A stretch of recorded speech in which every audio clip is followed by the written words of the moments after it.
I've been thinking more and more lately how the final part of most builds, painting and finishing, is costing me a lot in, of course, paint and finishes, but also time, energy, and space while things dry. Those are 4 of my favorite builds to make and sell, because I sell them entirely unpainted, and even better, they sell better unpainted than not. They're perfect weekend projects for crafty people that want to match furniture with their backyards in this early summertime. This video is sponsored by Mousely Tools and their awesome X-Tape 1 measuring tape.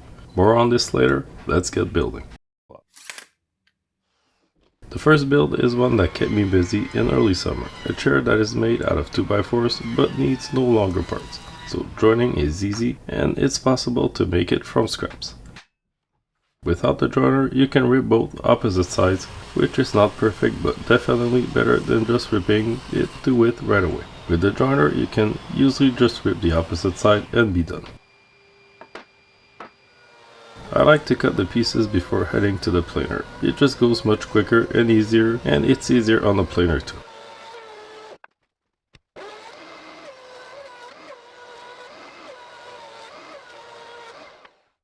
I align all my parts to trace the dado line in the middle. It's what will hold the seat later in the build.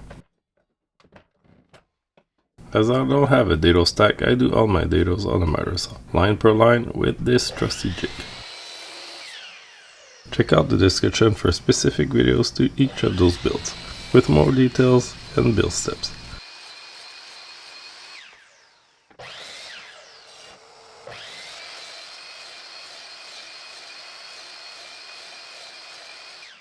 This build is really easy to do, just frame it like this, butt joints, no fancy joints except the dados to hold the seat, all function. This is an optional step, but I love hiding all my screws with some dowels. It just looks classic. I assembled 2 sides from the back, then I'm almost done with this. Just the seat parts to add.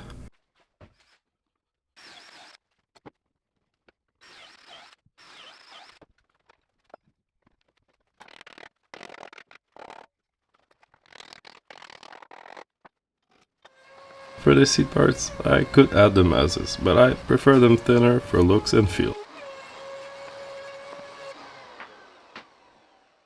I screw those on top, pre-drilling to make sure it looks nice and straight, and use outdoor deck screws.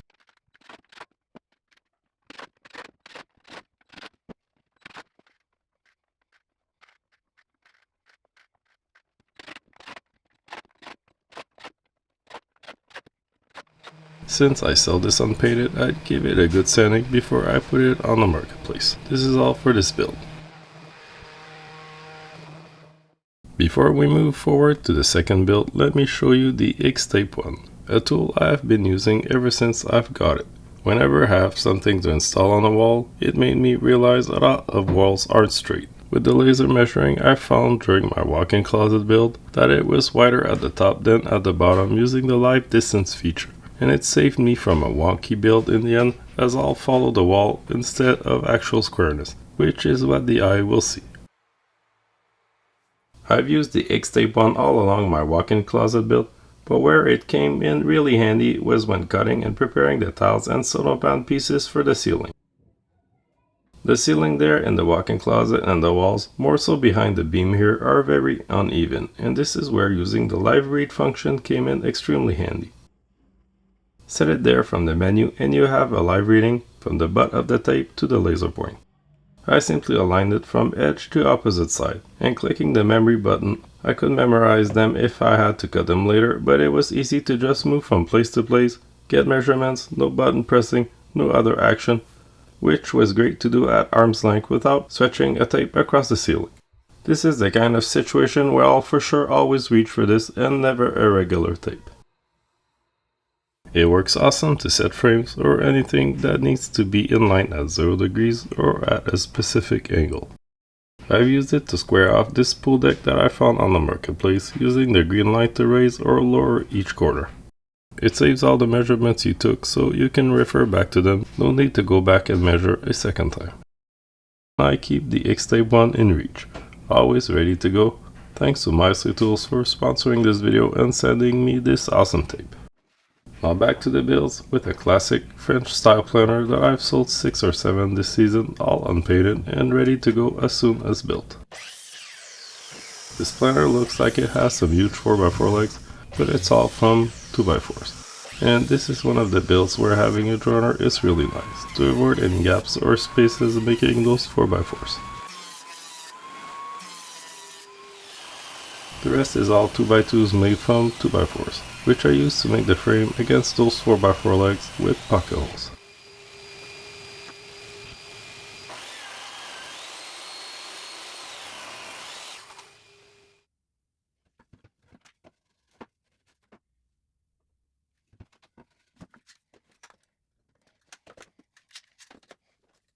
Having 4-foot clamps really helps, but I've screwed those edges pushing against the leg before. It helps if you do it vertical. This sells great as a to-paint bench. I've posted it this weekend and it's gone.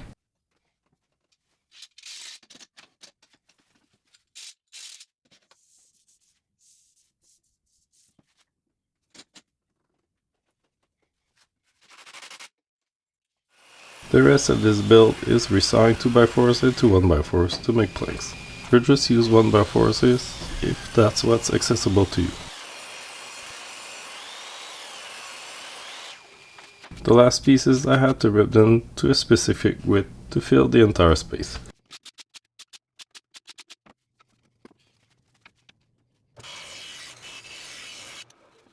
This was a hugely popular item and I had to stop making it so I could move on to other projects. I was getting orders of 2 or 3 and it was a lot of work but paid off.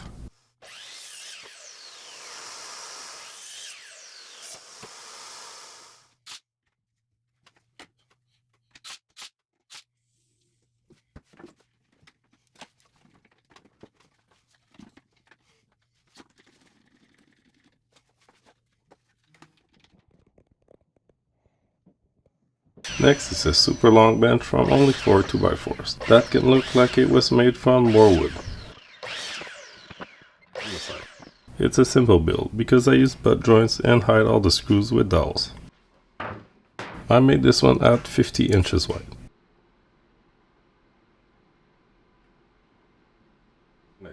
Using other pieces of 2x4 to build square really helps set a vase without a twist in it.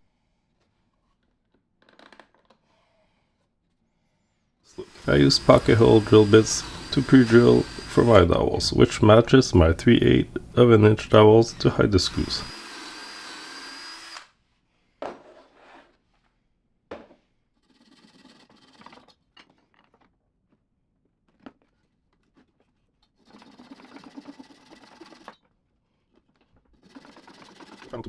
Once I got 3 bases, I glued and screwed them from the side grain to side grain on the tops aligned on my workbench.